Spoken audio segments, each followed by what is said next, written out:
back. I'm back. Hi. For returning. Well, Hi. finally on stream, though. I should have updated the overlay, but shoulda, woulda, coulda. We're still in Kartakass. Yeah, hey, we're in Kartakass. We won't be playing our folks today, but we are in Kartakass. Well, you know, but Saris will be playing a folk today. I will. How is everyone doing? I am very excited. This is going to be shorter for anyone watching, but like, I hope y'all enjoy. This is my first chance to run Monster of the Week on a stream, actually. I have yet to do this even on my TTRPG thing. I've been saving that for a rainy day. And haven't run it on anything else yet. I used to run this professionally. I am so excited to run it for y'all. I don't think any of you have played it yet. So this is like... It is new to me. As will I. I really hope y'all enjoy it. This is easily one of my favorite systems of all time. Okay, well then why don't we just start do a quick around the horn and then we get started. We'll throw those ats for other people. All right, I'm gonna throw that for some socials around as we get started. Okie dokie. Alpha, you want to start us off? Sure. Hi, everybody. I'm Skelly Alpha. I can be found under Blue Sky and Twitch under the same names. Streams might be a little slow this coming week. I'm unfortunately recovering from something that happened. So I'm going to try and have little art streams or something going and try to arrange like a fun, longer event later in the month, hopefully. But that's all I have right now. I'll pass it over to Saris, because I get to pass it to Saris. Hi, I'm Saris. You can find me all over the internet at TixDixel, which we're finally back. I believe we have Delta Room tomorrow. We do, yeah. Should be. Mm-hmm. And then I know we're on an off week, pun intended, for home. So we'll be resuming the Scrunkly Cat afternoon a different week. But then, unless I'm mistaken, we're back to business on Friday with more Casver's Guide to the Cosmos over at Distortion Double.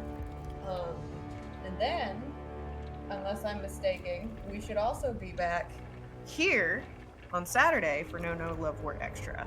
You are correct. Yeah, cool. We have a stream schedule this week. But that's what I'm doing this week, and that's where you can find me.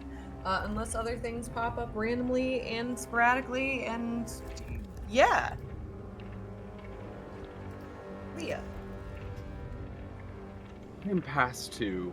I am the keeper for today's session, as secret keeper is the term used for this game. I am very thankful to be here running this today. Tomorrow I will be doing some Delta Rune, and hopefully, if our dear friend Skelly is feeling up to it, we will be joined and graced by his presence, as well as Saris, my friend Momo, and several other folks that we're going to be having fun doing some Delta Rune. So if you want to see a blind run of that, I'm starting Chapter 2. So I know that a lot of sturf happens in that chapter, and people are very interested in seeing. Other than that, Tuesday, we try role-playing games. That's my TTRPG stream, where we tried a bunch of different systems and things that are inspired by role-playing games. It's a ton of fun. I have Ray and Aqua on there, and occasionally we get some guests, like Vaughn or Skelly, and hopefully Sarah soon, as soon as I can pin down Pharaoh. Friday or Thursday, I'm usually, I wasn't this last week because I was busy rearranging my room, but I am usually bugging Connor on Connor's stream for some Elden Ring, and Friday also on his stream running some Cosmos Guide to the Cosmos. So if you like some TTRPG stuff, that is always there for you. It's some very high level 5e stuff. going to be going into some epic stuff and maybe some other systems. Who knows?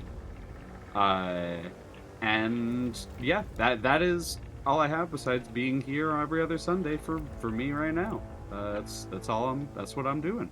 And I think we have our lovely, wonderful, and gracious host, Burnout Vaughn. Why, thank you. Hi, you've already found me here at twitch.tv/BurnoutVaughn. My week is also slightly less busy, mostly hanging out over at Leah's Deltarune stream, being the only other blind person there, because that's actually been very fun. It's a ton of fun. But then, yeah, and then, unless something comes up, or we have a pop-up stream or anything, our next stream will be No Love or Extra, where we're finally going to get to the end of the first episode of the Devil. Oh, I love and hate this game! Well, that out of the way, we don't have a theme song here, so Leah, please, take us away. Dun, dun, dun, dun, dun. Oh, wait, you don't want to do the theme song, you want me to intro. Yeah, that makes sense. Hi, everyone.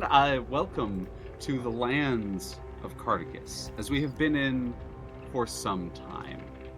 As the camera sort of descends upon a group of adventurers traveling across the water in the mists of an early morning, we see our heroes as we know them.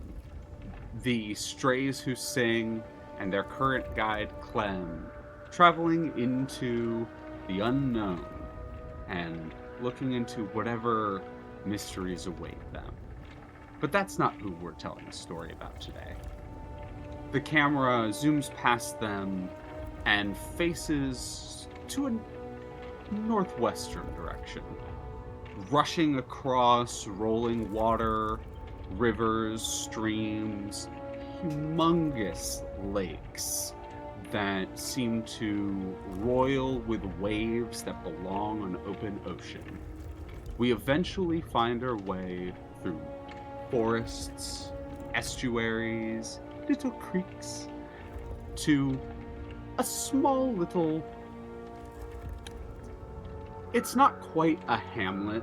It's a little bit bigger than that. Big enough to be labeled on a Kartakass map, but not large enough to be called one of its cities. A township of some kind. More so in that it's made of a few little scattered homesteads and one central location. Hallucination Point. Named such, ominously so, for the various mists that roll off of the lake to the northwest. The mists, which continue almost constantly in this location, have forever been famous for the way that they catch light, the way that they arc and sway in the wind off of the Lake Variado. This town, or township, homesteads, large enough to be considered so, has been plagued with strange visions. Mostly the locals chalk them up to, or a lot of travelers, traders, chalk it up to light catching the strange creatures being seen, mysterious entities, but it has never been a problem until recently. Recently, it has been cited by multiple reliable individuals that they have seen people walking through the mists as would be normal here in Point Hallucination. They roll almost constantly off of the lake. But recently, figures have been seen moving through the mists. And whenever people seem to travel alone through them, often they go missing. One by one, the town has grown thinner and thinner. The outskirts of the town nigh abandoned at this point, and those that still remain are paranoid and scared. Our story turns to... And I will ask a question before I answer that, or continue with that. Do any of you have starting adventure abilities? I do. You do. Does anyone else? Lovely. We're peeping the Yep. horrors. Okay, peep your moves really quickly. But I do not believe so. In that case, could you read off your starting adventure ability for me, Vaughn? Sure, Destiny's Plaything. At the beginning of each mystery, roll plus weird to see what is revealed about your immediate future. On a 10 or more, the keeper will reveal useful details about the coming mystery. On a 7 through 9, you get a vague hint on it, and on a miss, something bad is going to happen to you. Yep. Roll me weird. I love this game. This game is all actions and consequences, and it has a fail-forward system. So, first failure, amazing. 2 things that I can run through you. We're teaching through this game. This game rewards failure. Failure, and many of my players prefer it to succeeding. So, it's one of my favorite aspects about this game. On this failure in particular, you can do 2 things, and you can do these 2 things on pretty much any failure. You can spend luck. And this is the other usage for luck. We've already talked about luck a little bit outside of the session for how luck is used to avoid damage. The second usage for luck allows you not to re-roll, automatically succeed as if you rolled a 12 on this. That being said, it is spending one of your permanent luck on that. So the only time you use that is if it's like, I need to succeed on this. Yeah, In general, whenever you fail, you mark an experience. This is how you level up. You level up by failing in this game. So when you fail 5 times, there are a couple other ways to gain experience, but generally when you fail 5 times, you level up. And you can level up mid-session. I've had level ups happen mid-combat that changed how combat worked, and it's one of the coolest things. Well, you do learn more from failing than you do succeeding. Yep, you do learn more from failure than you do succeeding. So something bad's going to happen to you. You mark an experience because you will be leveling like that. That is what happens whenever you fail. So mark an experience, and something bad is going to happen. You see an image. You see yourself out on the lake, and it's not from your perspective. It's from someone else's perspective. You see yourself rowing out onto a lake by yourself. And then from this other person's perspective, like you kind of see your back and you recognize it. You know it's your back. You do not know why. You don't really see your back very often, but you see your hair, you see your silhouette, and you know that's you. And you watch as something comes out of the water and rips the boat downward. You see you flail in the water for a second before whoop, and there's a few ripples, and the surface of the lake is just completely calm mere moments later, and then you wake up.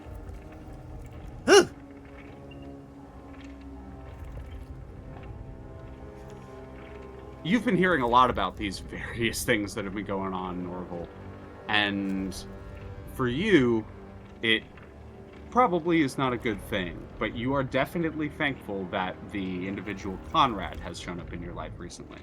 Mm-hmm. How did the 2 of you know each other? How have you met?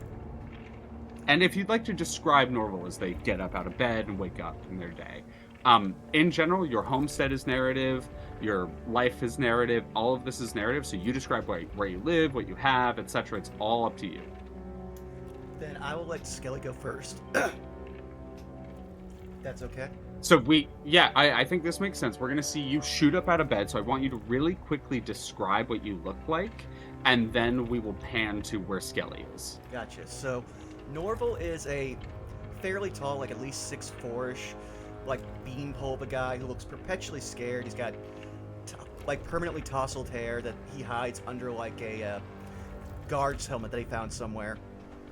And again, constantly looks like something bad is going to happen to him because it seems that that's a constant in his life. He does not know why, but he eventually found someone interesting. Hey, someone interesting.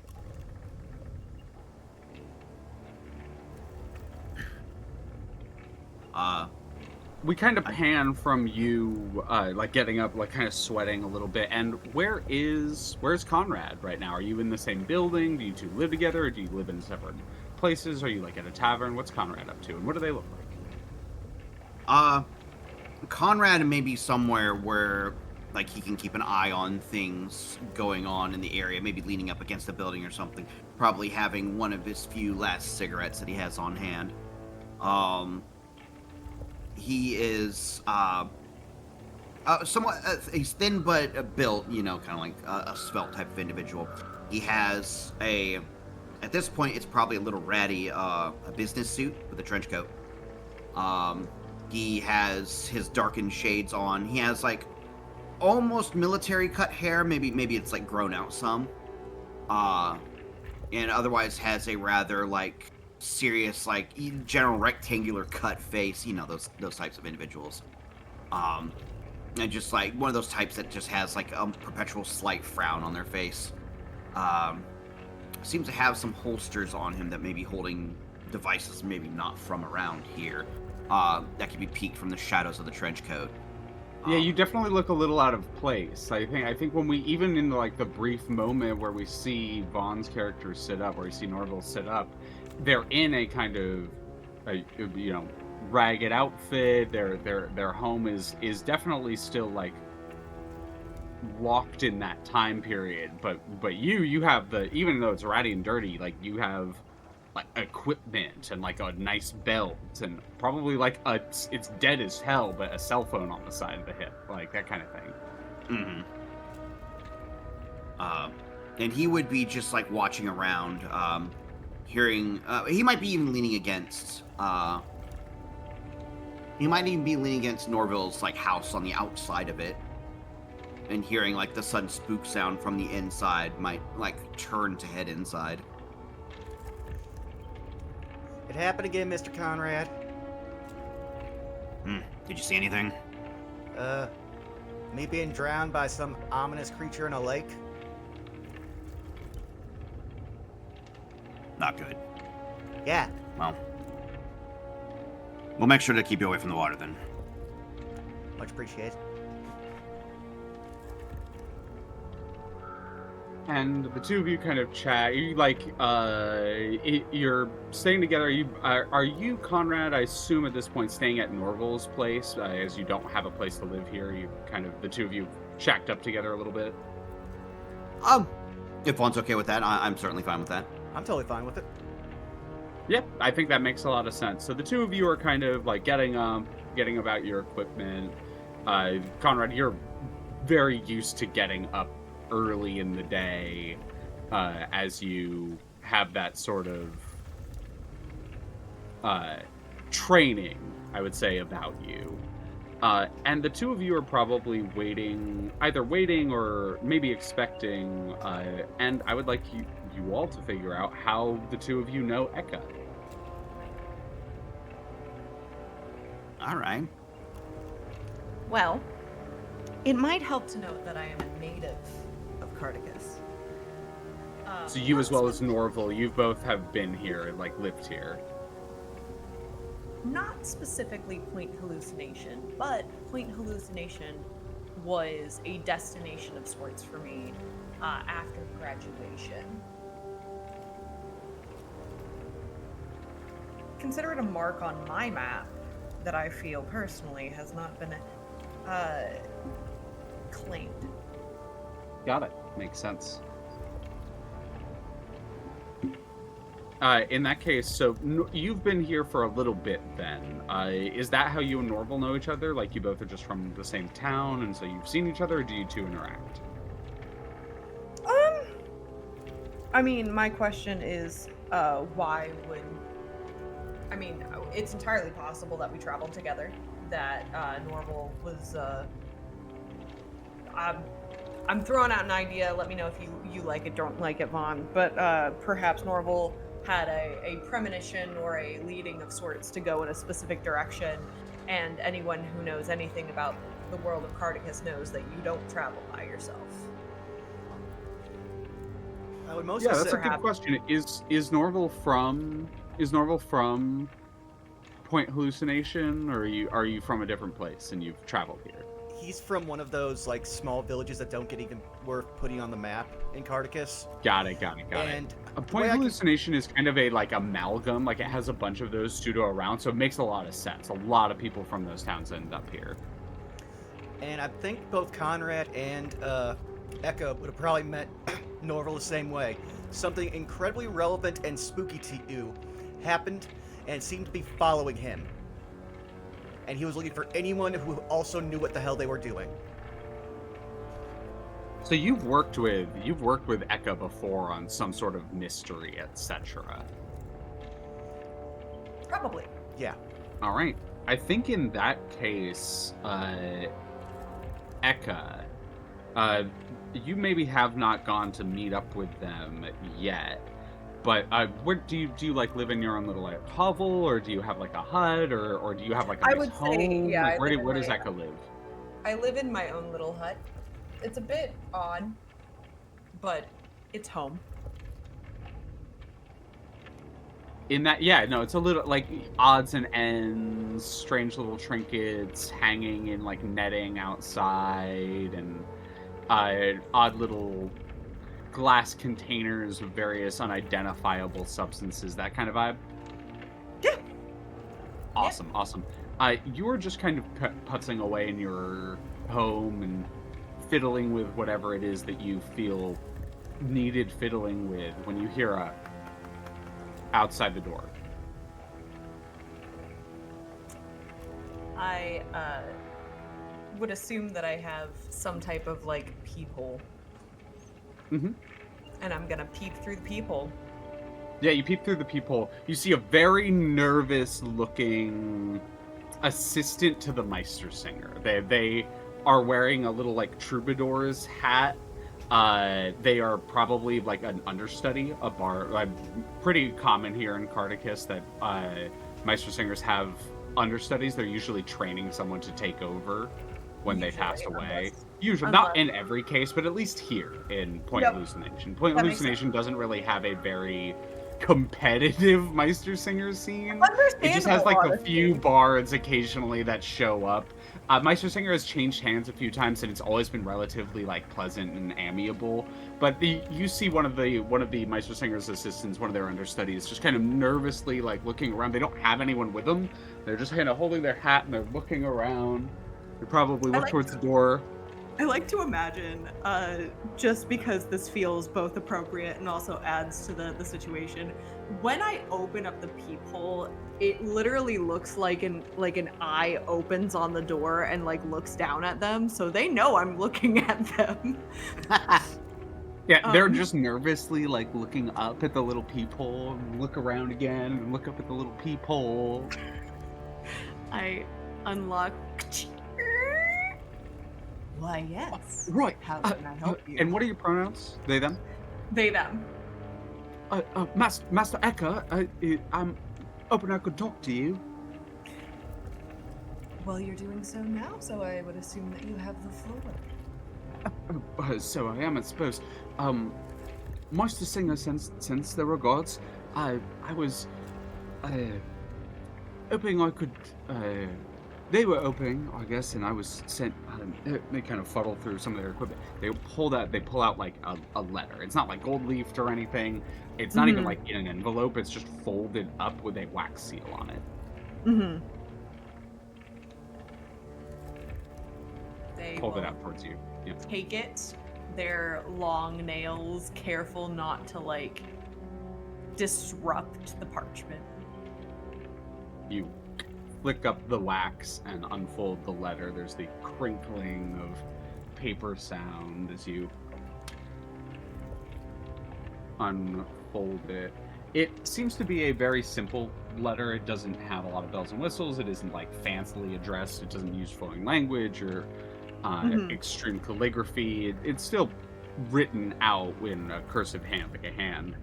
But it is most decidedly just a letter addressed to you specifically. And it is, Dear Eka, it is with my humblest self that I must ask you a favor once again. It seems as though the mists around the town have grown dangerous to a point that our trade is being impacted. And in my recent correspondence with one of the other towns, I have been given the unfortunate news that if this situation is not dealt with in a way that is satisfactory to them, the Meistersing will not be sending goods our direction. This could prove very difficult in the coming months, and for the good of the town, I humbly ask your assistance with dealing with this matter, as it has been, as you have and your associates have assisted with the occasional matter that has happened previously. And we cannot thank you enough for that business with the wolves. But nonetheless, if you would so kindly take us up on this offer, we would be very much willing to offer you one of the larger homesteads that have been abandoned in recent times. Eka will read through the a letter, do it once, do it twice, do it thrice. Just And it's for like, good yours truly, Meistersinger, because I didn't come up with it. Meistersinger, Oh, the ink so-and-so. smudged. Yeah, Meistersinger ink smudge. It was like when he pulled it out, when he held it out towards you, his thumb went into the assistant went into the folds and smudged it. So you unfold it and their name is smudged at the bottom. Yeah, 100%. It's like the third Meistersinger that you've interacted with. Well, be sure to tell Meistersinger. They, again, once, twice, thrice, they look at the bottom. There's this coyish grin that forms on their face. Do tell Meistersinger Ink Smudge that I'm sure my companions and I would be more than willing to investigate. They look horrified for a second. They look down and they see the spot where they smudged it, and their face just goes pink. That is an in-character laugh. We'll do, ma'am. I'll tell Meistersinger. I mean, Meistersinger Paul that she says so. Much obliged. And they take the letter and they look back towards the mists that they have to travel through to go back to the Meistersinger place, and they look slowly back towards you. Would you like a... Oh, if you're heading that way, yeah. Yes, of course. I would be delighted to offer you my assistance. And we'll say you drop the individual off at the Meistersinger's home, and at this point are making your way towards the home of Norville, where you also have met Conrad before. This makes sense. This makes a lot of sense. To which I would offer if they can see me, a wave. If they can't see me, I'm gonna whistle. I'm not gonna do it in the microphone, but I'm gonna whistle to get their attention. I want to say. Oh yeah, go ahead. No, I was going to say you hear that from outside. I would say actually no, they don't do the whistle because if Norville's luck, he would immediately just look out the window, see Eka, and just be like, "Yeah, it's definitely gonna be one of those days." I love the implication that seeing me is just a bad omen. Well, no, it means that he already had the bad omen, and it's actually real. Oh yeah, no. I feel it. We'll keep you away from the water. Sees Eka coming. That's not going to happen. I also just want to point out the only kind of armor he has because of what we did for the sheets. He just has that one guard helmet. Doesn't know when he picked it up, but he's just not taking it off since. Amazing. Yeah, it's just one guard helmet.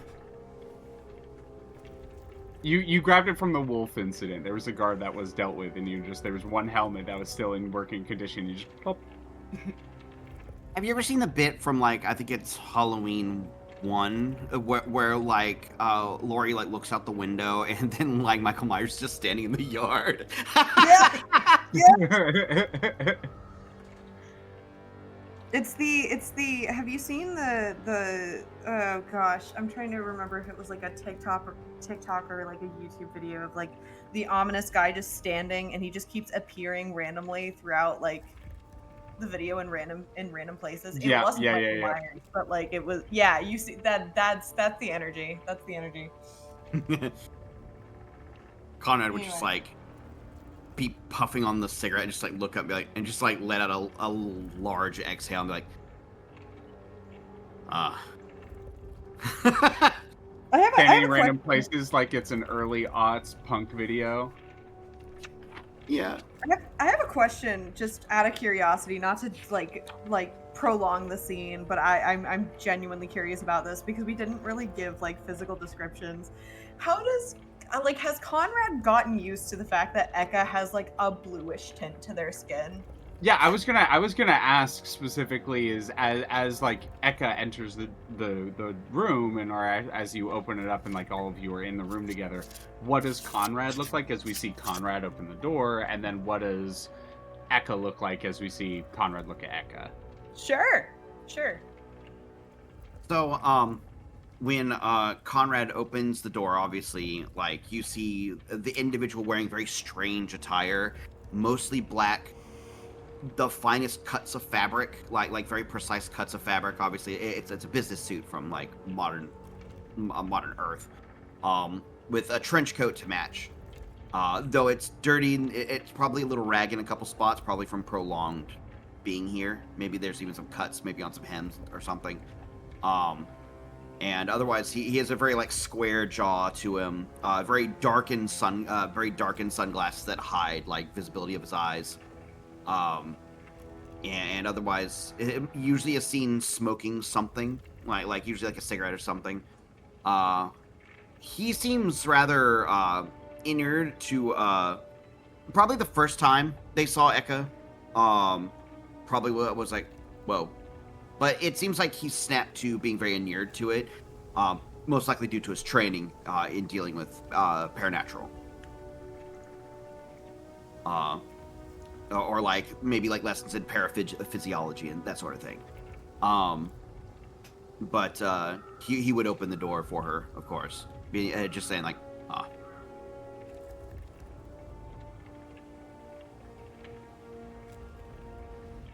On the other side of the door, you see a average height individual, a bit more on the, shall we say, toned side. But the thing that will immediately catch your attention is the fact that their skin has a bluish tint to it, and their eyes, though you swear there's definitely some coloration in the irises, their eyes almost look like one big pupil with how dark their irises are. And you'll notice there are some markings almost looking like henna, but not, right? Like clearly not henna, but similar vibe of darker markings that specifically go over the hands. And their hair, which is long and also dark, seems to be pulled up in such a way that it's deliberately getting out of their face.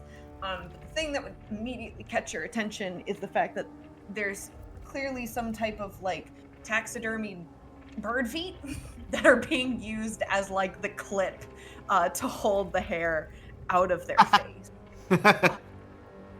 And you know, you've got a pretty standard affair for Kartakass where Rhyme absolutely intended of a leather vest, almost like an armor, not quite, over top of a drapey sort of cotton or linen shirt, blouse, right?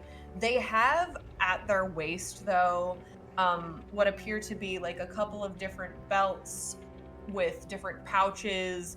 You swear there's like, you can't be certain, but you feel like one of the, they have like a couple beads on one of the belts, but you're pretty sure those aren't actually beads.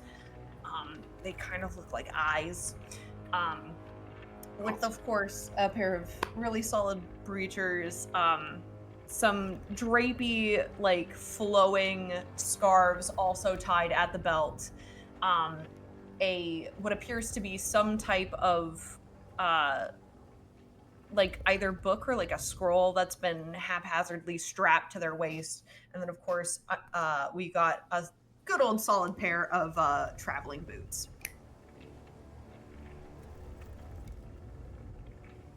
Hell yeah. So you two like kind of see each other, have that sort of acknowledgement, and you are up to yourselves to at this point figure out what it is and how it is you want to approach and investigate. It's up to you to fill them in, and I leave the scene to you all for now. Well, for starters, I think it would be really important for you to know that this was this letter, and they're gonna hold it out for the two of them to take. This letter, the summons that I got, if you, as it were, or you could, maybe not a summons, maybe a job, if you will, was 100% given to us by, and they've got like this really dastardly grin on their face, Meister Singer Inksmear, has requested uh, our assistance in investigating why there's no food and all trade has been interrupted. I quick question. um, would have Eka given their full name to Conrad? Just Eka, not a last name. Okay. All right, because otherwise he'd do obviously, proper master last name sort of thing. You get the sense in the time that you've spent with Eka that them not giving you a surname is a deliberate choice with reasoning behind it. Okay.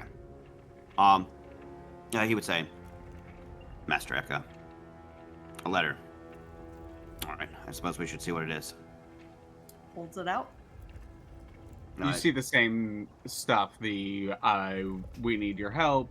Trade is being interrupted if we don't find a way to deal with whatever it is that is causing the disappearances from the mist.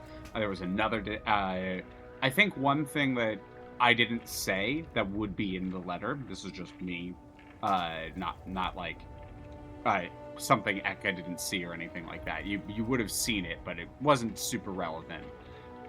Maybe like a little like in one of the folded sections, there's a small like little bullet point list of recent disappearances, almost all of which come from small homes near the water. Okay.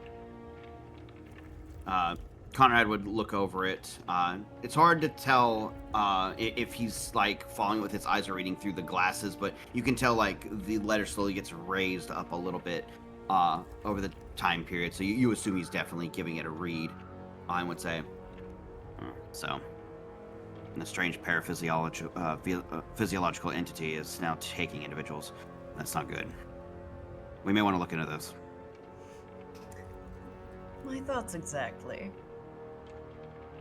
You're just gonna hear a sound from Norval resigning himself to his fate. Conrad would obviously hold out the letter toward Norville as well. You should know by now, Norval just looks over your shoulder for everything, because he's always behind you looking scared. Great, we have a Fred and Shaggy situation. Awesome. All right. But yeah, to point out what he's finally got on his quote-unquote adventuring gear, which is just a red tunic over a pair of brown, like, pants with simple boots, and his so big it's almost too big for him crossbow slung across his back, and then an equally very large, almost unwieldy picnic basket hanging off his belt. Amazing. As you all gather your equipment, etc., and leave Norville's home and begin to set out on your way. What do you all want to do? Where do you want to go? I have a very important question. Yeah. Are there mists? I mean, you're in Point Hallucination. There are always mists. There are always mists. I love it. How can this is not D&D, so I can't ask for an insight check, but I would like to see if I can't get a gander of the. So this is Monster of the Week. This is tell me what it is your character is doing, and I will tell you what the role is. Sure thing. So like, Eka would want to get sort of a view of. I would not say the behaviors, but like the thickness and viscosity of the mist. Like, essentially, I want to see how dangerous just waltzing straight into the mist is going to be at this current juncture. This is where, all right, first prompted roll of the session. I'm going to ask you a question. And I will be asking a lot of questions whenever y'all roll. A lot of these things are, do you want this or do you want this to happen? And that is how a lot of GMing in this works, or secret keeping in this works. So the question I have for you with this is, do you feel like you are in this moment reading a bad situation or investigating a mystery. Reading a bad situation. In which case, roll me read a bad situation. And if you have any abilities that apply to read a bad situation, that would go ahead. I do not know if you do, but I think the professional might, and that's the only reason I bring it up. But for you, just roll me read a bad situation. For the sake of understanding, read a bad situation is one of the basic moves that anyone can do. It is under your sharp, or so it is counted under your sharp, so you roll sharp. It's 2d6. All rolls in this game are 2d6, and then you add your sharp modifier, which is just +1. Okay. +1 is pretty good. +1 is I am good at this. +2 is I'm really good at this. +3 is I am the best you can possibly be at this. So in this case, I just want to roll the 2d6 and then add 1. 2d6, add 1. Or if you just look on your character sheet, there's 2 little dice right next to your sharp. Oh, okay, that's how that works. Cool. There's cool. also 2 little dice if you click on the arrow with the 100 moves reference. There's going to be 2 little dice next to all of your basic moves. I was wondering where those were. Cool. Found it. Yes. Use magic, read a bad situation, protect I someone, don't manipulate have. someone, kick It's some ass. asking plus or minus forward. 0. You don't have any forward. You don't have any Okay. forward. Forward is a Okay. mechanic in this game where some abilities give you 1 forward. What 1 forward means is that you get to add that to a roll. There are 2 kinds of forward. There's forward and then holding. Forward means it goes to the next roll, or it applies until it doesn't. Holding means you hold on to it and can apply it where you see fit. Okay. That's an 11. That's an 11. Amazing. So this is, for my sake, really quickly, links to resources, Monster of the Week reference sheets consolidated. The reference sheets that I sent y'all will have a really good quick description of all of the basic stuff that you need to know. I only ever need this up when I'm running a game. You said reading a bad situation, correct? Correct. On a 10 plus hold 3. So you get to ask me 3 questions, and I will, rather than just call them out for you or make you read them, I will post them in chat so that you can take a look at them. If none of these apply, there's a second list to go through, but try to pick from these. Okay. Oh, that copied kind of weirdly. I see though. Yeah.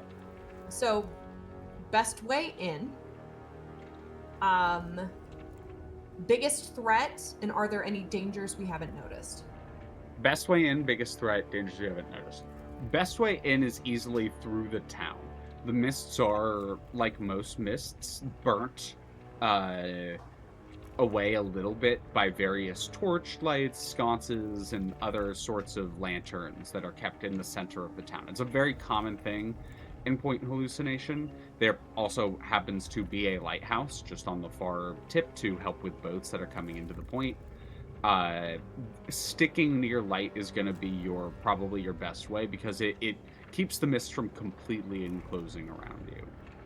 What is the biggest threat? Easily the mists. People have been going missing through the mists, without a doubt the biggest threat. And it is likely coming from the water, because in general all the mists do in this case. The mists in Point Hallucination, there's a hard debate about whether or not it's mist or it's fog. You know what I mean? And the fog rolling in from the water. And then there's like people who are like, what's the fucking difference? To which, be gone, heathen. Be gone. And then, are there any? You said, what's the biggest threat, or are there any dangers we haven't noticed? Yes, those were the other. Yeah, those are the other 2. Biggest threat I described was the mist. Dangers you haven't noticed. As you all are walking, you see the occasional, I wouldn't call them lumbering.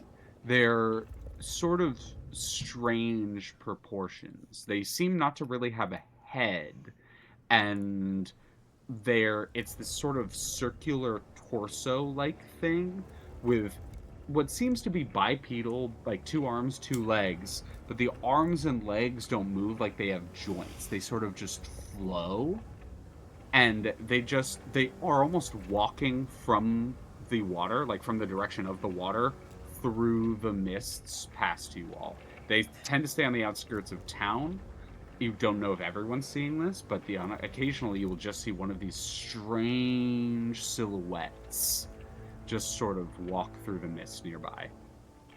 Ekka's gonna stop walking and immediately is gonna like do that thing, very like hee silly ghost story sort of thing, where they're gonna put up like two very long nailed fingers on both of the other two gents' shoulders as a way of like, hold up.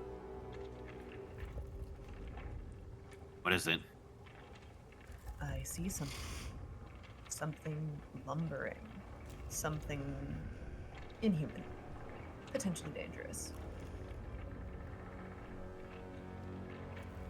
You all take a look around. You don't see the one that you were looking at. Ekka seems to have disappeared out of sight in the mist, like the silhouette is kind of lost. But you all wait just for like another moment. And it's on the other side of the town this time, a different one, also walking from the shoreline. The best way to describe it is kind of like if a bell had ribbons for arms and legs. What kind of yokai shit is this? No, I love it. It's so good. They're gonna point very like quietly. That's just what it looks like in the silhouette. You can't make out details, but that is what the silhouette looks like. Yeah. Is it like a weeping bell? That's a joke. Yeah, no. Oddly enough, kind of flump shaped. If you all know what flumps are, like kind of flump shaped. Like Okay. bigger, and significantly more horrifying, but definitely like that. That's the kind of shape it evokes. Like, a central circular-ish body, sort of bell-shaped. It's round and then it sort of tapers on the bottom. So it's like thinner on the bottom than on the top. And then the like ribbons would be coming out of like the sides where the like circle is on the top, and then the other two ribbons would be coming out of the bottom where the like it gets thinner and tapers. Is it safe to say that we've never seen something with that silhouette before? This is investigative mystery, isn't that? Okay. So that is roll. Wait, this is another roll. Roll plus sharp on this. And anyone can roll this, because all of you see this. You got it. 8. Do I just click the dice next to sharp? Yep.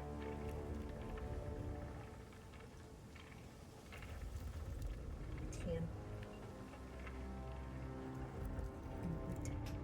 8, Doing 10, pretty 8. good. So with both of the 8s, you both get to ask me one of the following questions. With the 10, you get to ask me 2.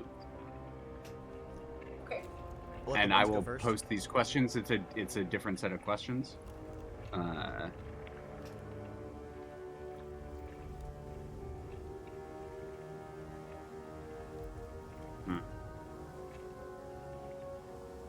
I feel like I have spoken a lot in recent, so I'm going to let the two of them ask. Yeah, we'll go from the bottom. Skelly, why don't you ask the first question? Okay.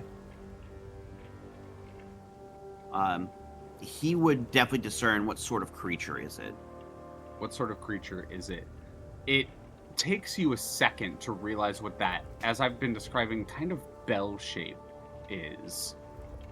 And then you realize it's not a bell. It's kind of inverse of a bell. A bell kind of starts out tapered and then sort of lips outwards to a larger bottom. This has a round top and then goes to the bottom, almost like a skull shape. And where the ribbons are, you kind of almost see like multiple sets of them, as if it isn't just one thing, it's a bunch of things wrapped together. And one of them just strays a little too close to the light. And you all are looking in different directions, maybe at different ones, so this is what you see. You see that the central bell shape, quote unquote, is in fact a skull. And the ribbons coming out of it looks like long strands of seaweed that are almost acting like arms and legs.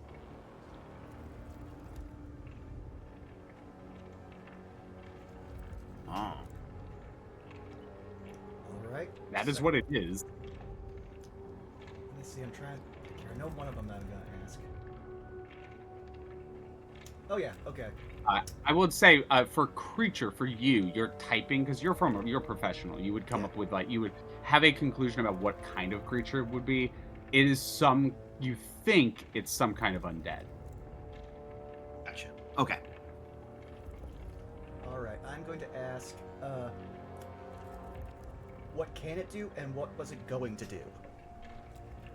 What can it do? Those ribbons, the strands of various seaweed and other sea life, look like they are meant for wrapping things up in them.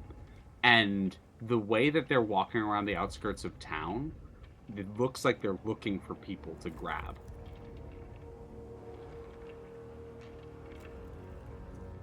Gotcha.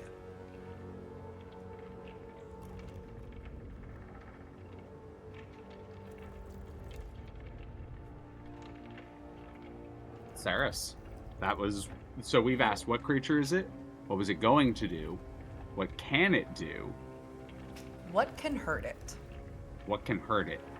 These things are very, very wet. You think that fire is the opposite. It's not particularly useful. Usually plant-based life forms pretty weak to fire. They are like dows. They are sopping wet. They are drenched, and they seem to be coming from the water. It seems fire is particularly not effective, but on that line of logic, lightning, electricity probably is. Yes, understood.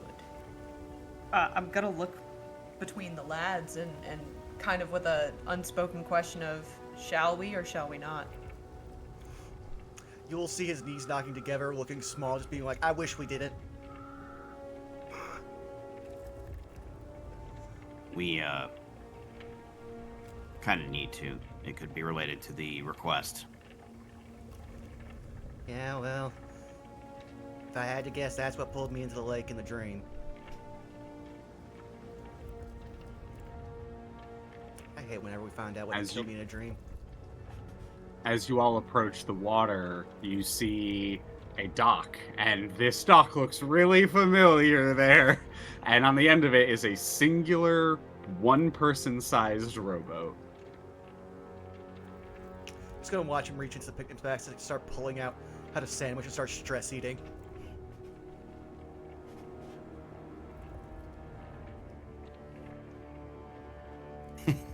You all are at the docks. Occasionally you'll see another one of these figures, and they're not coming close to the docks where you're at, because the dock where you're at has a couple of lanterns just kind of swinging in the wind, like the very faint breeze. Occasionally you'll just hear the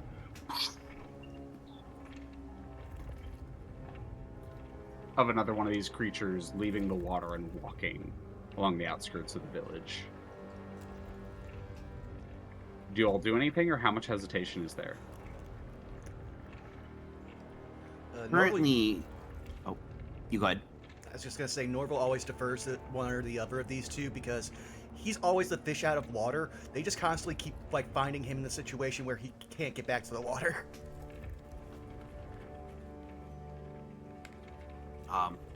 Conrad is considering whether or not to investigate where they're coming from or to follow them where they're going to.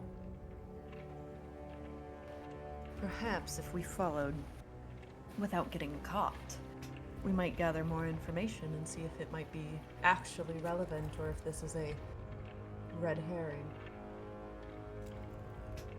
That's not a bad idea. So you all want to follow them quietly without being seen? Sure.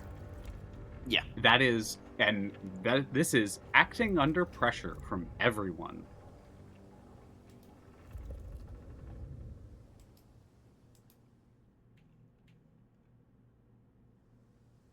Okay. Partial success. Or mixed success is the term for the game is. Failure. Great, fantastic. Oh, Okay. I failed too. I was going to no. say, so 6 is right on the verge of 7. This is a situation where if you all want, one of you can try to assist to add a +1 to Saris's roll. Assisting is a specific move in the game. It's called helping out. It is a cool roll as well. And when you do it, you add a +1 to someone's roll. It's how to get that like last little point if someone just failed something. It means you don't get the experience for it, but it can reduce the negative effects of a situation like that. You don't have to, but just because someone rolled a 6 or a 9, because 9 is also on the verge of a full success, those are options you can do. So before the consequences of these rolls happen, I'm going to bring that out as an option. You don't have to, but it is a mechanic in the game. Here's the important part to this too, because if you change to mixed success, I don't think you get experience for it. You do not know. So here's my thought, right? Mm-hmm. Above table. With 2 failures and a mixed success, we have the potential here for something pretty cool to happen. My personal vote is let's go ahead and eat this failure because we don't know whether You or are not the one there who might failed, so you Yeah. decide whether or not you even want the help. Yeah, so I'm expressing like I feel like there might be other opportunities that would be better suited. We don't know. Yeah. Everyone fine with just moving forward on this? Yeah. Importantly. And All so right. we kick off an Skelly? experience. Yep, Skelly and Saris, both of you get an experience from that, because you both failed. Hell yeah. You get an experience from that, and here's what happens. So, with failures, I get to do something called a hard move. Hard moves, I can do one of various things as the keeper to cause tension or drama in the situation. On a mixed success, I don't get to make a hard move, I get to make what are called potential soft moves. For Vaughn, how this will come out is I'm going to give you a choice. I will give you 2 or potentially in some circumstances 3 scenarios. You pick which one you think happens. So with the 2 hard moves I am taking, one of them is you, one of them is a potential NPC. As you all are kind of following, 2 things happen. One of them is you are following one of these things and sort of creeping along behind them, trying to stay close, and it's walking along the outside of a farmstead when you see like one of the farmers, one of the younger farmers, like it's one of the larger families. They have like multiple generations, and it's like he's an adult, but he's still on like one of the younger generation adults, maybe like in his early 20s, and he's coming out and he's kind of whistling a little bit, and he's flipping a pail of what looks like seed over one finger, and he's like going out towards a group of chickens. All the chickens are fucking in the coop. They're hiding right now. They're just like nonchalantly walking out, and one of these figures, one of these like strange skull seaweed silhouettes sort of turns towards him and begins walking towards him. That is hard move number 1. Hard move number 2, you hear as you all are creeping from behind you back towards the surface of the water of the actual lake itself, as another one seems to be pincering you 2. One is coming from the river and the other is heading towards this person. Vaughn, you get to make the choice on this. Either you don't get seen and you get to make an action. Either you get seen, but you get to make an action before anything else happens, or you don't get seen and things potentially happen to other people.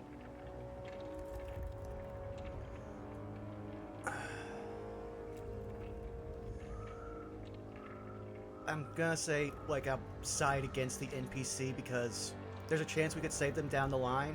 Right now, we're getting pincered, and he doesn't want to get dragged into the sea, so he'll try to do the one where he, like, comes out of cover and lets everybody know we're about to get got. Got it. So you come out of cover, you're used to like, okay, everyone, we're about to get got, and so, like, as you do that, you warn the other 2 of the one coming from behind. No one is surprised, but this thing does see you come out of cover, and the one from behind you all go silently, no sound, just begins. The only sound is the squelching of its like strange appendages on the soft ground, and there is no initiative. What do you do?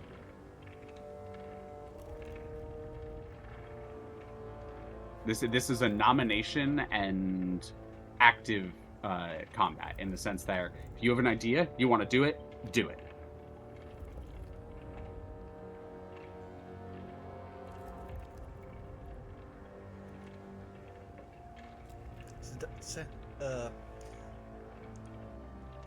Worst case scenario, guys, if you don't got anything, I can just bring out my crossbow.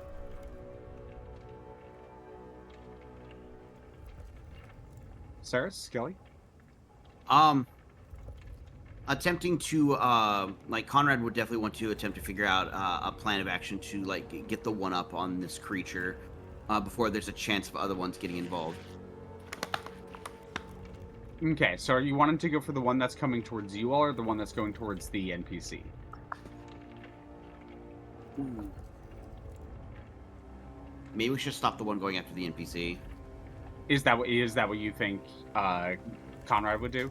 Yeah, because he knows right. like he's combat capable, and how do you want to do that? Do you like just pull out the blicky and start firing? Like as much as I would, that thing is loud as hell. He has his like bootstrap like combat knife that he would probably try utilizing, since obviously the arms of it look like they're maybe some kind of like seaweed or something similar. Yeah, you're like, okay, like I have a combat knife, maybe I can cut the things, and so you like pull out the knife, and like right as you're warned by Norville comes out like, watch out, there's one behind us. You see that, but then you turn towards the one that's heading towards, just still walking towards this completely fucking unaware farmer, and you just pull out the dagger and go after that one. It turns towards you, again, still silent. There's just as it turns, you see the skull with the seaweed wrapping around and coming out of the orifices and the jaw and the mouth, and you go to cut towards it. This is kick some ass, right? Mm-hmm. Roll me some kick some ass. All right, let's give it a shot.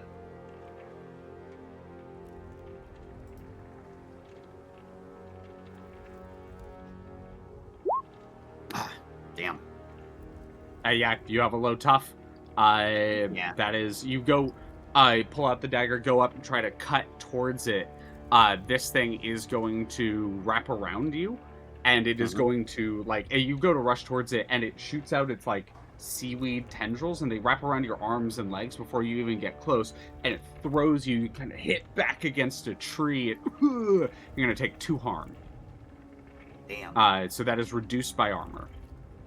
Oh, sick. Oh, I have 2 armor. So if you have 2 armor, it just completely reduces it. Okay. So there's still as you like get the wind knocked out of you, get slammed against the tree, but it has turned towards you and its attention is on you, no longer the farmer. The farmer can go and like runs inside.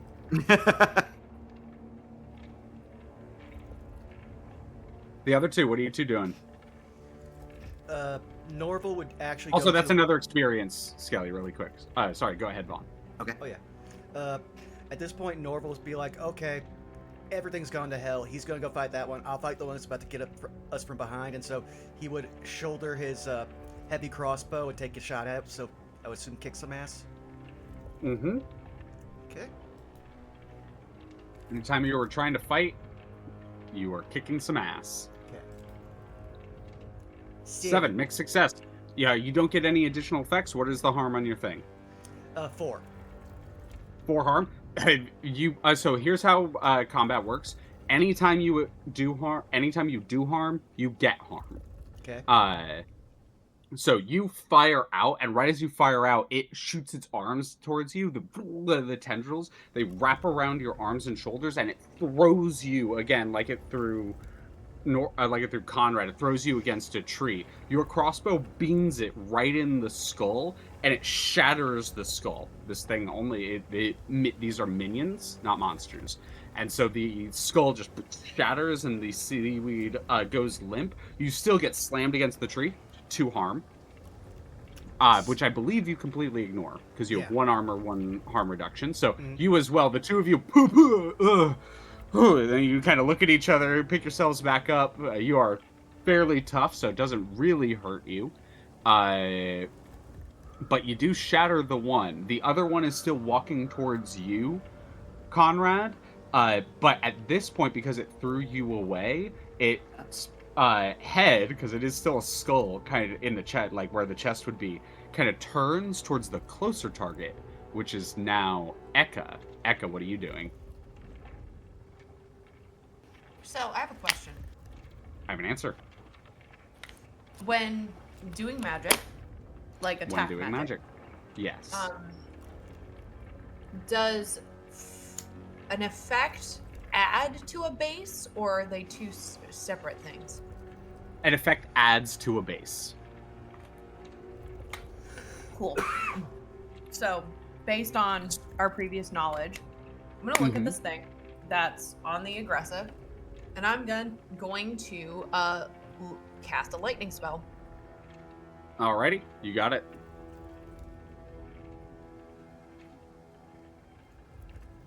Oh, I think I hit the wrong one. My bad. We can. It's act under pressure, so we'll still use the same roll. So that's a 2 and a 6. So that's 8 plus whatever your weird is. Yeah, that's my bad. Plus 2 to weird. Plus 2 to weird. So that's a that's a 10 total. What happens when you kick some ass on a 10? Because for you, you get to kick some ass using weird because of your class. For kicking some ass with weird, for you, it's still you use basic kick some ass rules. On a 10 plus, you get 1 extra effect. Gain the advantage, inflict terrible harm, suffer less harm, or force them where you want them. Advantage is getting 1 forward or giving 1 forward to a hunter. I think in this case, we're going to give 1 forward to Conrad. Yeah, I would say your best options here are giving 1 forward or suffering less harm, because you don't have armor, and kicking some ass is always a trade. Right. So I'm going to give 1 forward to Conrad. You give 1 forward to Conrad. You have 1 forward, so you have a +1 to your next roll. This thing, as the lightning courses down your arms, and I'm going to say the thing, before you get a full chance to gather your spell, it picks you up. Like, it wraps its tendrils, its, like, seaweed tendrils around your arms and, like, pins your arm to your body and, like, lifts you, like, 10 feet in the air. You, having the spell half-channeled, like, grab the seaweed and channel the lightning through it. It explodes the head, but then you realize you're 10 feet up in the air, completely bound up when you crash to the ground, take 2 harm.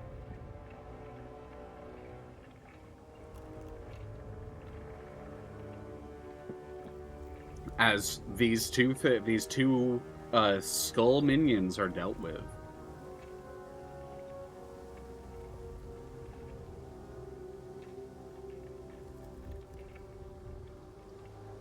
That was something. Eka's gonna get up and dust themselves off because they just fell to the ground and ate shit, and that was, probably not the most professional view. So just really quickly, wounds are different. Wounds are a different thing. Wounds are if you, in certain, it's an optional rule you can add for if you take unstable harm or what would happen, you can take a wound instead. Wound will usually give some negative. Harm is the thing above it, and that's marked with the boxes. We're all learning. My bad. Nope, I'm teaching. It's all good. You were saying. My apologies for interrupting. Or just they would get up, they'd brush himself off, and just be like, well, we took care of that. Like they're totally trying to play it off as if nothing happened. Right. Well, now the question is, what's causing all this? And then find something big, because that's usually how these things go for us.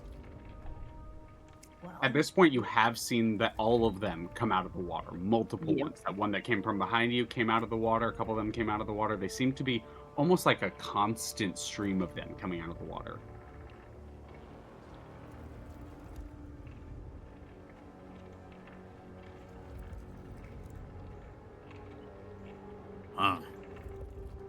Well, that's not good. We're gonna need to find the source of these, aren't we? I get the distinct feeling we're going to have to go swimming. Or just get the boat. Fair enough. The boat that conveniently looks like one that you saw. Get torn apart and pulled underwater, yes. It's just like, I hate when I gotta go through a full dream. He's just mumbling to himself as he walks back towards the dock and gets into the boat and gets ready to start rowing once everyone gets in. Mm-hmm. I assume we're all in. You are all in. You begin rowing out. As you are rowing out, I finish my hard move from the beginning, and you make it maybe 50 yards into the water before you hear the creak and groan as seaweed after seaweed comes up out of the water and shatters the boat beneath you. All of you plunge into the water, and what little light is trickling through the fog and mist and surface gives rise beneath you to these massive wraps of knotted, braided, corded seaweed. And at the center of this mass, a whole pile of skulls that have been knotted together. And this, without anything better to describe it as psychic presence that pulses through your head, you all just hear,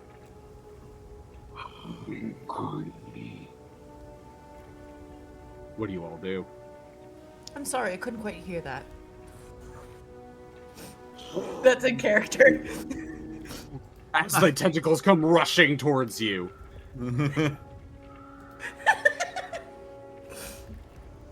Well, at that point, he'll just do what he does best. He's just going to try firing his crossbow underwater, which is probably going to be very hard. Yeah, you I pull out the crossbow. Fortunately, crossbow is actually one of the few things that work fairly well underwater. You fire out, roll to kick some ass. Oh, wrong thing. 1 second. There it is. That's a 14. That is a fucking 14. Hell yeah. So you get an additional effect as well. On a 10 plus, you gain the advantage, you inflict terrible harm, you suffer less harm, or you force them where you want them. Or at the beginning too again. I will link these. Okay. For you. I like you get to choose imagine one extra effect. I'm so sorry. I like you're to good. imagine that Norval is just sitting there like, man, today is not my day. This is absolutely horrible. Man, I'm not going to be able to use my crossbow. Immediately, like, badassery on accident. Well, it's like, he never notices any of this and thinks it's special. It's you two actually picking up on, which is kind of why you keep him around. Oh yeah, but like from like an outside perspective, right? We see this guy who's like anxious and like, man, like everything sucks today. The like I'm moment not shit gonna be able to happens, hit, my just crossbow's not gonna fucking, work. yeah, the red eye meme, just the neurons and...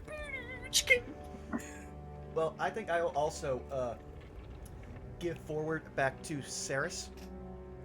All right, give one forward back to Saris. You, as this thing, one of its tentacles, you fire out and you shatter one of the skulls in the bottom. There are still a whole bunch of them, but one of them just shatters, and you hear, in your minds, because it is like projecting itself into your minds, you hear just a, and one of these like seaweed tentacles reaches up and it just begins crushing you. Right, like it wraps around your waist and just begins crushing you. Take 3 harm. Okay. It's reduced to 1. It is reduced to 1, and it drags you closer to it. Like, you all watch as this thing wraps around Norville and just drags him downward. I would say one of the others who haven't gone yet. I would like to try something. Go ahead. As Norville gets dragged under, Conrad reaches into his trench coat, And I'm going to try and make a roll of weird science. Absolutely, yeah. I would like to pull out almost like a 4-pronged grappling device and try to use it to Hell yeah. pull Norville So back. this is roll me weird. You got it.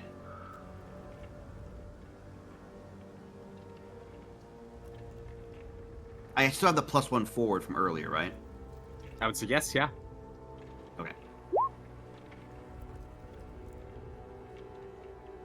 +1, that's a 9. So on a 7 to 9, I pick one requirement, you pick one requirement. So what do you want this to do?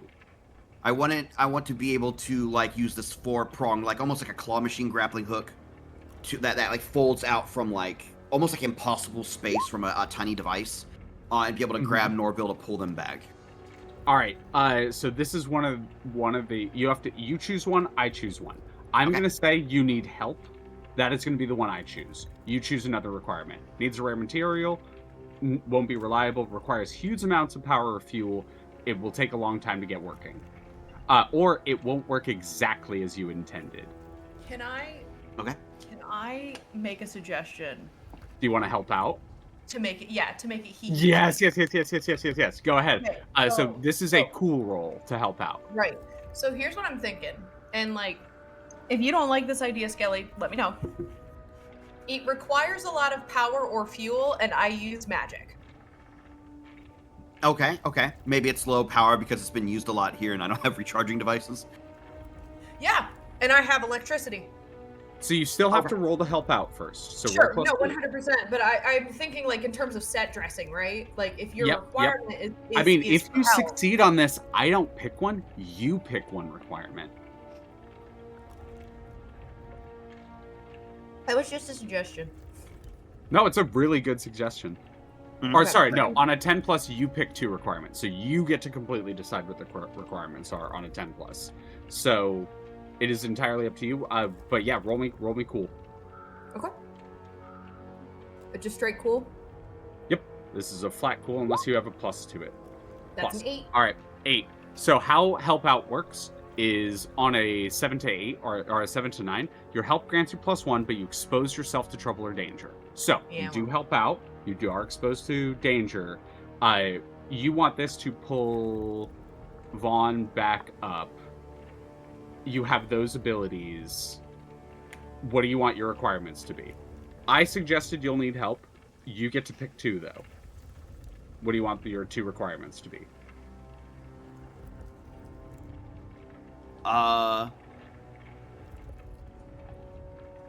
From that list you posted? Yep, from the list I posted.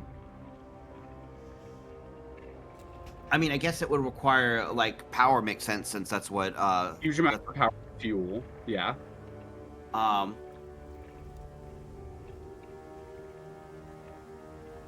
Honestly, if you And- just pick you'll need help because you are getting help already, it makes a lot of narrative sense.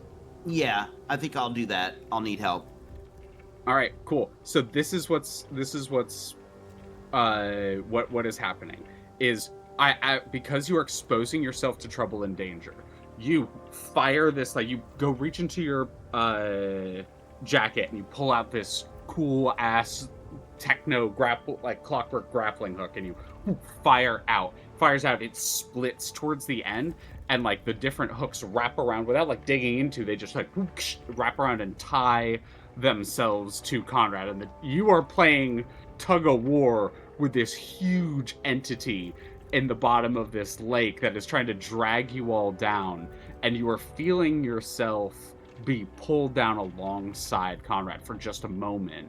Like Conrad, you were feeling yourself being pulled down alongside Norville, and then you feel this surge of energy behind you, and you watch as these crackles of lightning go almost through the water, not harming you, but into the actual equipment itself as it just gets hypercharged for a moment.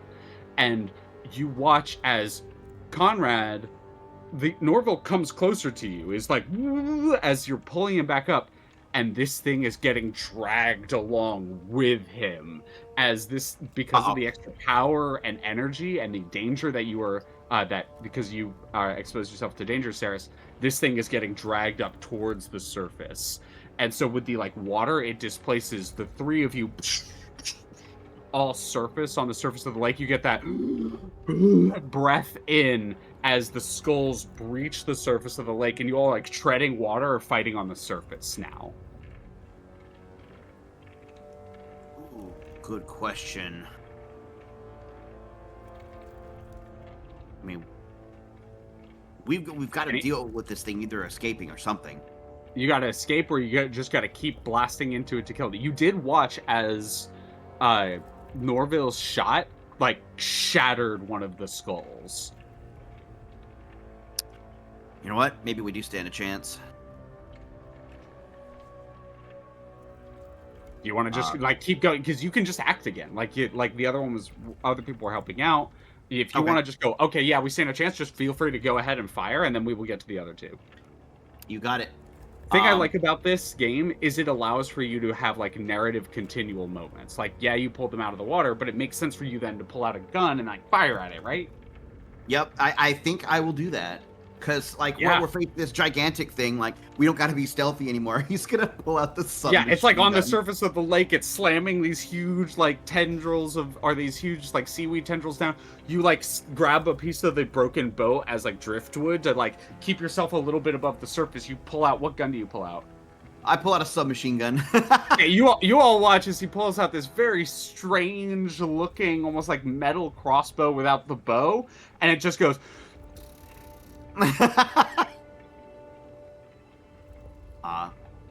And it this is kick some ass. Sebastian, you got it. And you get a +1 to this roll. Fabulous. You get a +1. Mixed success. Mixed success. All right, do damage, take damage. It wraps around you, and you feel this thing grip your leg, and it's trying to literally like snap and shatter your leg, like almost rip it off. Like it wraps tendrils around, and it's like not trying to drag you down. It's just trying to crush the leg. You take 3 harm.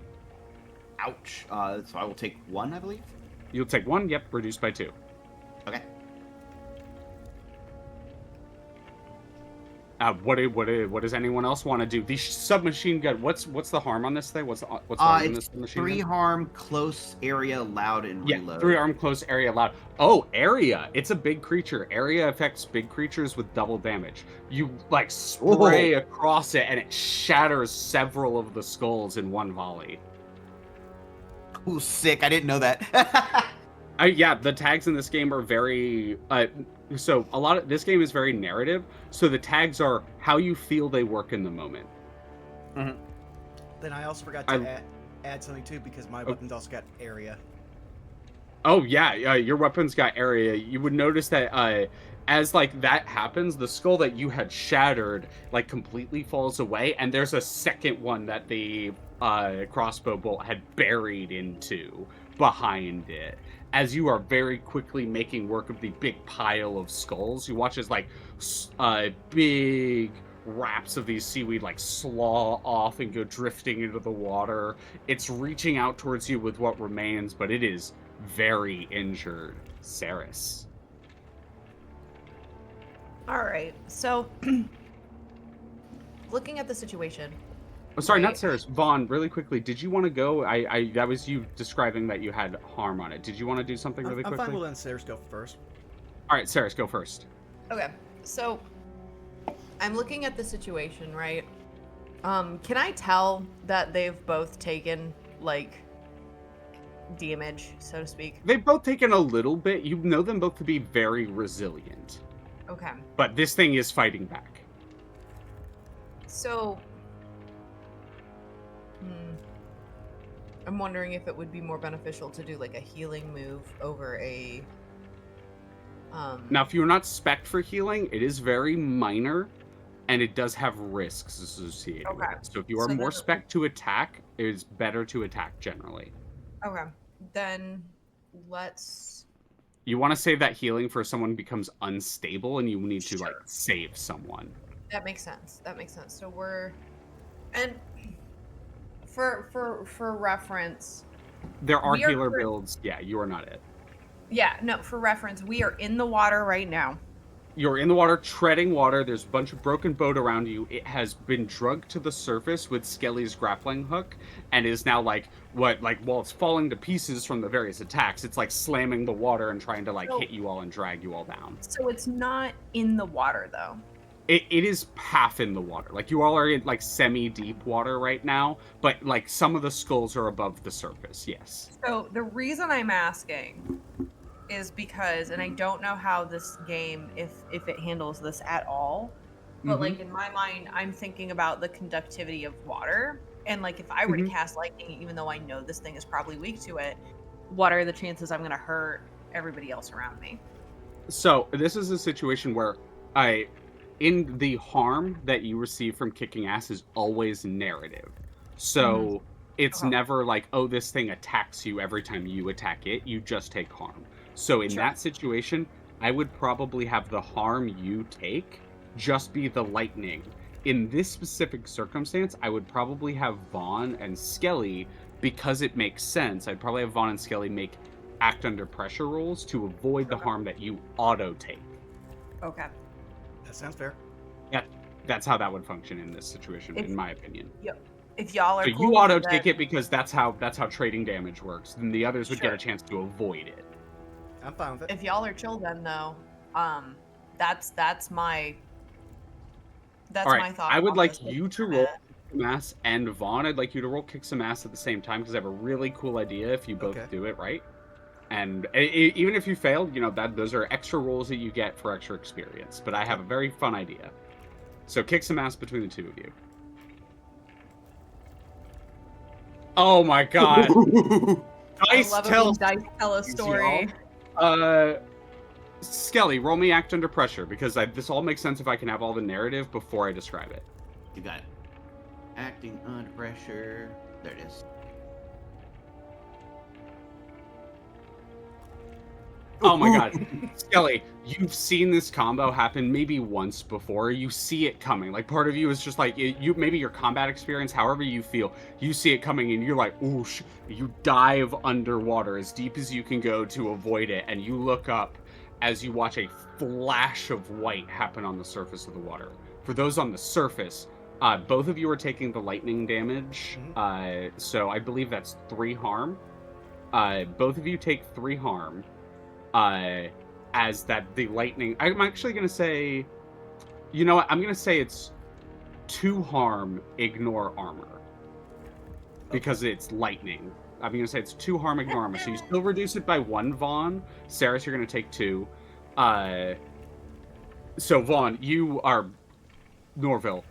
You on the surface of the water aim. You kind of see behind you, Eka channeling the elements, swirling a cloud above you all, and you have an idea, and you fire the crossbow bolt right into the dead center, and it reels backwards, the crossbow bolt pointing dead up, and at the last moment, Eka, you see what he was going for, is you bring the lightning down towards that lightning rod, and the two of you, between your harm, cook this thing. It smells like really good cooked seaweed for a second, as the whole thing just electrifies. The various tendrils and tentacles that are coming out of the water like go rigid and then flex and then one by one collapse into the water, some of them disintegrating from just the pure energy and heat from the lightning strike that attacks. And the skulls in the center explode into bone dust, with what's left of this thing sinking into the depths. The shock of electricity ripples out between the two of you, and Eka, you're hurt, but you are alive. As Norville, you see Eka like kind of flailing in the water a little bit, because I believe you're unstable now, right? Yes. Yes, you are unstable. So you begin to like swim Eka back to the shore. Yep. I will say you, at the same time, Conrad, see that and swim up to the surface, quickly catching up as you drag Eka to the shore. Eka, you are like convulsing, you having trouble breathing. How do you want to handle Eka's instability? Trying to think. Okay. Would this fall under protect someone? I would allow a protect someone roll in this case. Okay.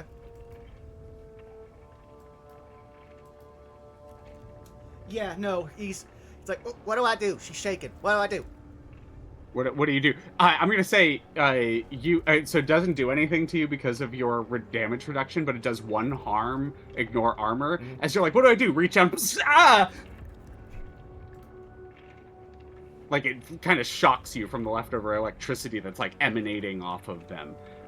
Skelly, what do you want to try to do?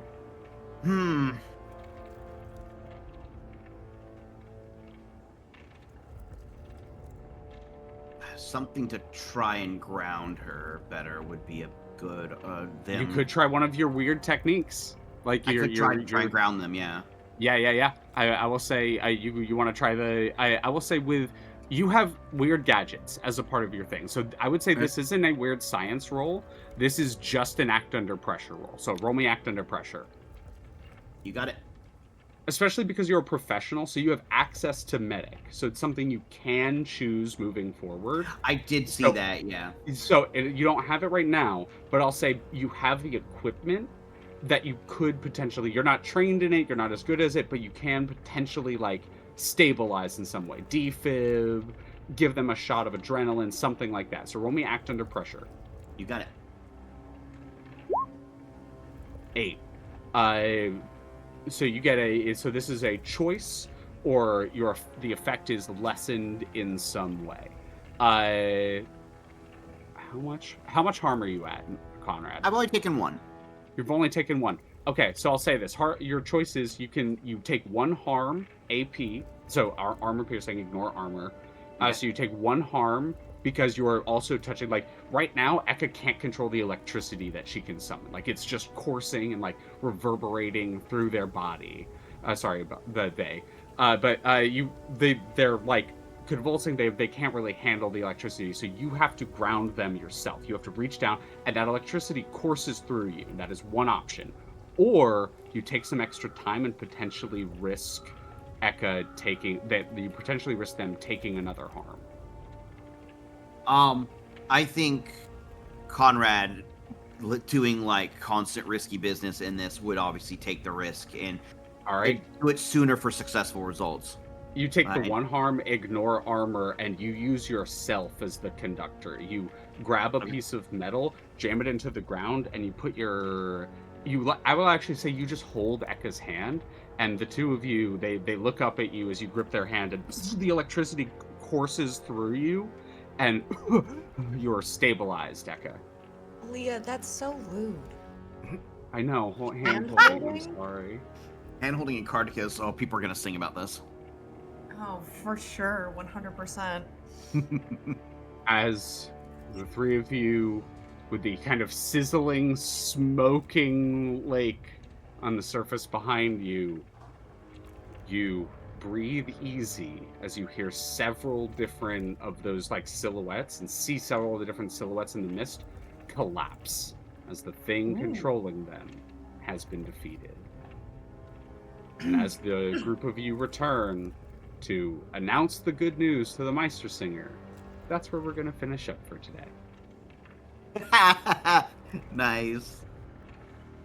That was Did we fun. ever find the mysterious belongings? Is there just like some type of pile somewhere of just everything that had gone missing? Most definitely, yeah. Like I would say at this point, because it was all wrapped up in the like body of the thing, it's slowly like coming to shore, right? Like some of it's drifting to shore because it was all wrapped up in the like corpses that were tied up in the seaweed. No, this rice is all bad. But nonetheless, you all know that at least new shipments will be coming as the problem has been dealt with. They will be singing songs and tales of our victories for One thing we got to do really quickly. We ended the session. You get experience every time you end a session. Did you conclude the current mystery? Yes. Did you save someone from certain death? Yes. Did you learn something new and important about the world? Yes. Did you learn something new or important about one of the hunters? Yes. If you get 1 or 2 answers, you get 1 experience. If you get 3 or 4 answers, you get 2. So everyone mark 2 experience. Let's Huzzah! go.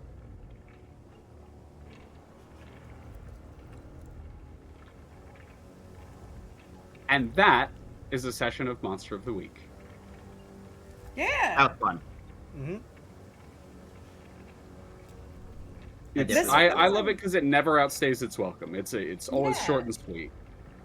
I was gonna say this feels like one of those things where like you could probably go like a little longer. Oh yeah, Um, I just wanted to have a nice, sweet, like truncated story just to show off the system and to give y'all a taste of it. For if we ever want to come back, I might run it longer. But I just wanted to give y'all just that little like, here you go. Yeah. I just I imagine Leah like when the Hulk handed over like the 2 little tacos, just like here. Here you go. I hope you enjoy. We get a gaudily Well, painted thank like you for- carriage. Amazing. Thank you for running. This was fun. I really Mhm. enjoyed this. This was a super bunch of fun. I'm glad y'all had a good time. I had a blast running it. Had blast playing it, so yeah. But yeah, why don't you guys start telling people where you can find them while I find somebody for us to raid.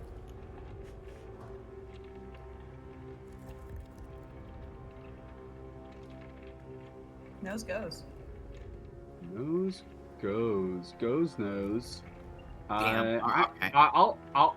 I'll take it because I ran today. You know, I'll do the DM thing. Skelly, thank you for being here today. Everyone, we appreciate Skelly being here today. Yeah. Thanks, guys. But I am not Skelly. I am not that cool. I am Leah. I am running a game on Mondays. Or not a game. I'm doing Deltarune on Mondays. Tuesday we try role-playing games. Thursday I'm usually annoying Connor on Elden Ring. Fridays I'm running Cazador's Guide to the Cosmos, or Lancer, I guess, nowadays, on Connor's channel, Distortion Devil. Every other Sunday, you can find me here. Those are the things I do. Throwing it back to Skelly. Hi, everyone. Skelly Alpha here. I can be found under Twitch and the Twitch and Blue Sky under the same names. I'm kind of recovering from something that happened on Friday. So streams are going to be a little sparse this coming week as I take the time to try and recover. There'll still be some fun things. Leah, I'll try to make it to the Deltarune thing tomorrow. Don't worry about it. If you can, if you're feeling up to it, we'd love to have you, but just chill out if you need. No pressure. I'm going to try and do an art stream on Wednesday and Friday. But otherwise, there won't be any streams on my end. I'll be appearing in a couple other people's streams just hanging out. But that'll be it for me just this week, and we'll hopefully be back to the regular schedule next week. I'll pass it over to. Well, I guess Vaughn's the closer, so I gotta pass it to Saracen. Yeah. Again, thank you, Leah, for running. This was a really great time. You can find me again on Leah's channel tomorrow for some Runes of Delta. Playing a nervous goody two shoes little toothpaste man. You can find me at Distortion Devil's channel on Friday for some more Cazador's Guide to the Cosmos, also run by our lovely DM. And you can find me back at this channel again on Saturday for some more No Love War Extra. Other than that, now that I've actually moved, I'm gonna be looking at getting back, not just in the art fight world, but actually getting some stuff prepped and some other illustrations finished. So keep an eye out. That's me. Alrighty, you've already found me here at twitch.tv/BurnoutVaughn. You can find me on Blue Sky and YouTube at BurnoutVaughn. Like it said, I will be delting the rune tomorrow. Then, pretty much nothing until we got No Love War Extra, where we're finally getting through the first case of the game. And why is it always the assistant?